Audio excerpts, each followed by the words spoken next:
What's going on, guys? Knoxville 363. It is January 18th, 2012, and I have here a Samsung Replenish. Just came out from Boost Mobile on the 16th of this month. It is available for $99. I'm going to do a little review on it. And it is a eco-friendly phone. It's made of 82% recyclable materials. Basically all the plastics made out of recyclable material.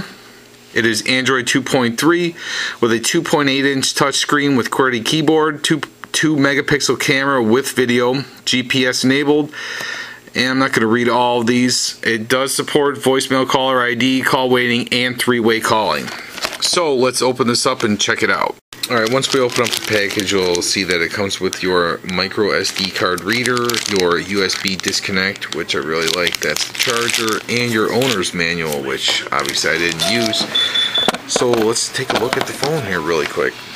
First of all, I just want to say that the phone is a lot larger than I thought it was going to be. I think that the design of it's actually really sleek. I do like how they chromed out the top and the bottom of the back of it. Here's what the back looks like. It's just an all black plastic. They kind of gave it like a little tiny design, nothing too special. You can tell that the back is the recycled plastic just because it feels really flimsy and really cheap. I don't want to be messing around with it too much and crack it. Comes with a 1600 milliamp battery, which is nice. That's the same battery that the ZTE Warp comes with. 2 megapixel camera. In the back, no flash, which, always got to have that flash on the camera. As far as the front, there's your screen, 2.8 inches, which is a lot bigger than I thought it was going to be. I thought it was going to be smaller than that from the pictures that were posted online. Here's your physical keyboard. Now, if you are wondering about how the buttons are, they are raised ever so slightly, which is hard to get on camera, because no matter which way I hold it, you can't really see it on the film. However, take it from me that my very first phone was the 465, the clutch. The buttons are crammed together. However, I do find it easy to maneuver around. We'll see later on when I go through text messaging. Now, the same thing, just like the Samsung, the Transform Ultra, how they're actual physical buttons. I like how they incorporated that on this phone right here. On the back of it, there is your micro SD card. Comes with a 2 GB, sports up to 32, just like the rest of the phones. Now, let me put the case back on it. Snaps on really easily. Your dedicated camera button on your right hand side, along with your voice command button. On your left side, all you're going to have is just a plain volume rocker, nothing too special. At the very bottom, there is your micro SD card, or your micro USB charging, and your microphone. On the top, you have your 3.5mm head jack and your power sleep button. So let's just compare sizes really quick with all the phones. Alright, so if we're looking at what comes on the phone stock, everything's pretty basic as all the other Androids. You're not getting anything special. It does come with mobile ID packs, which some people use. I particularly don't really use that feature. However, I did notice that the music player is a little bit different. Obviously, I'm not going to play the music, but just thought I'd point that out. I don't know if it'll change a little bit.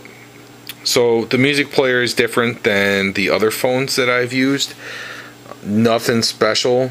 One thing I will say about this phone is that the sound quality out of the speaker is really nice. It is better than the ZTE Warp, and obviously a lot of people had complained about the speaker volume on the Warp. However, there were fixes such as using equalizer or volume plus, but we're not really concentrating on the ZTE Warp in this video. This is all about the Replenish.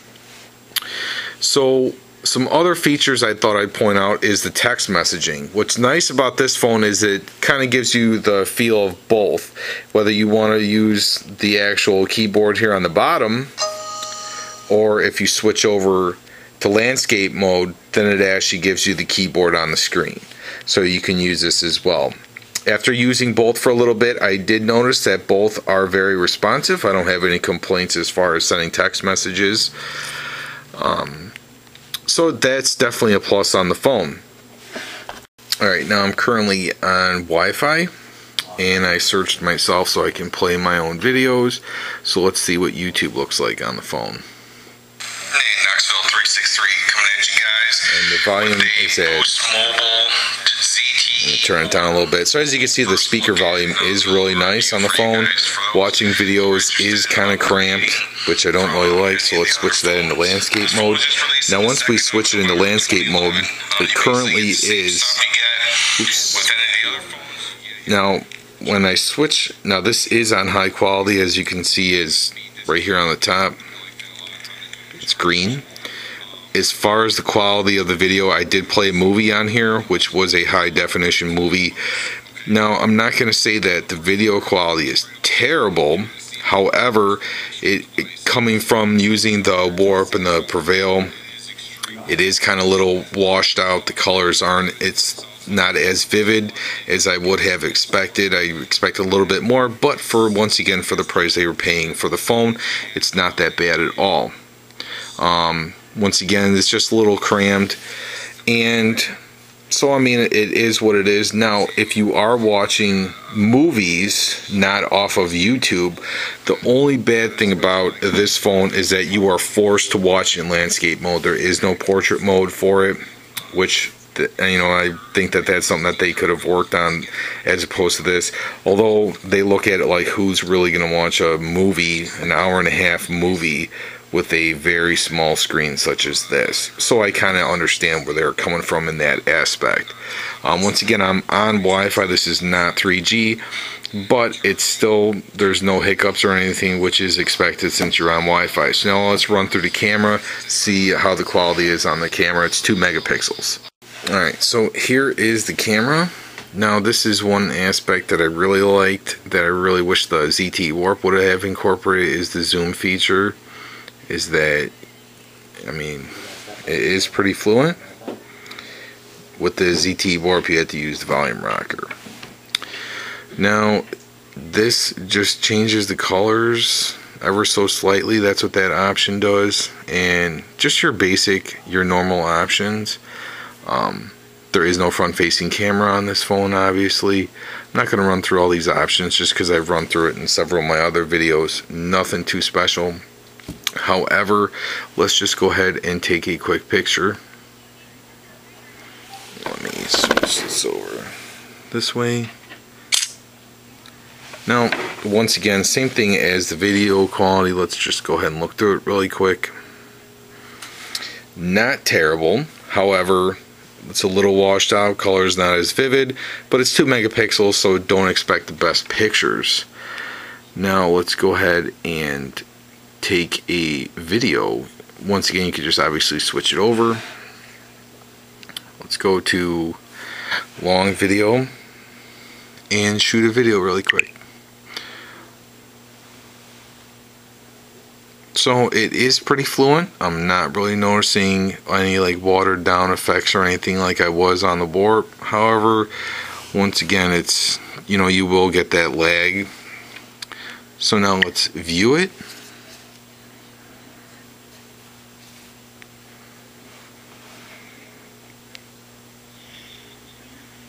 So it is pretty fluent. I'm not really noticing any like watered down effects or anything like I was on the Warp. However, once again, it's, you know, you will get that lag. So I do really like the speaker volume on this phone. It is really nice, and it does give you the option if you want to send a video through multi-messaging. And I believe that and one thing I will say is, as far as responsiveness on this phone, not the greatest, but for a beginner's phone, if this is your very first Android phone, if you're not really into high-tech kind of stuff, if you don't really do a lot of gaming, if you don't need great pictures, great videos, if you're just looking for something that's a little bit more modern, then this phone is definitely for you. And as you can see, it does scroll quick. It is responsive. However, like I said, not the greatest. The transitions aren't that smooth. Now let's do a little bit of web browsing.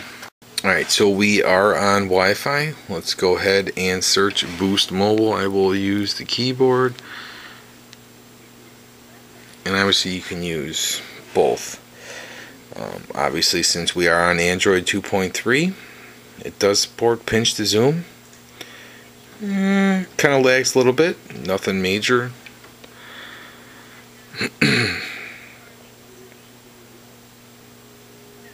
Now, I do not believe that this phone will support flash. So, it's a downer. Because I know a lot of people are really into having flash enabled on their phones. But, I mean, once again, not bad. I give this phone average. Go back to Google really quick. Let's switch it.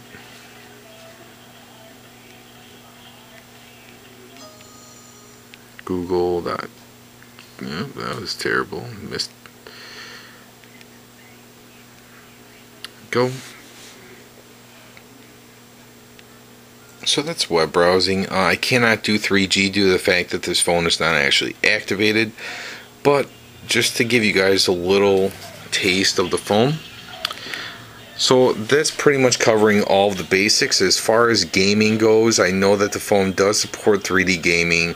I would not expect this phone to be able to run anything major, such as your high definition games, like the games I've run across through my ZTE Warp, like Modern Combat, or I forgot what the other ones were. However, for a very basic phone, I definitely would recommend it. For $99, you really can't beat the price. However, if you're like me, and if you are coming from a device such as the ZTE Warp, or if you're coming from the Transform Ultra, then you will be dissatisfied. I don't think that you're going to be happy with your purchase. The best way I could describe this phone is, I would say it's like a Samsung Prevail combined with the Ultra. That kind of grabs both the features. The one thing I will say is the screen is actually quite larger than I thought it was going to be. I mean, it's not, let me hold it up like this. It is just a tad smaller than the Prevail. Oh, and really quick, I thought I'd run through the settings. Let's see how much internal memory and everything this phone has. Wow, I'm not used to it. Scroll down to About Phone. So it is on Android 2.3.6.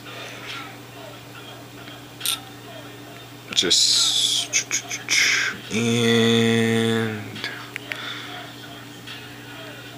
storage. Alright, so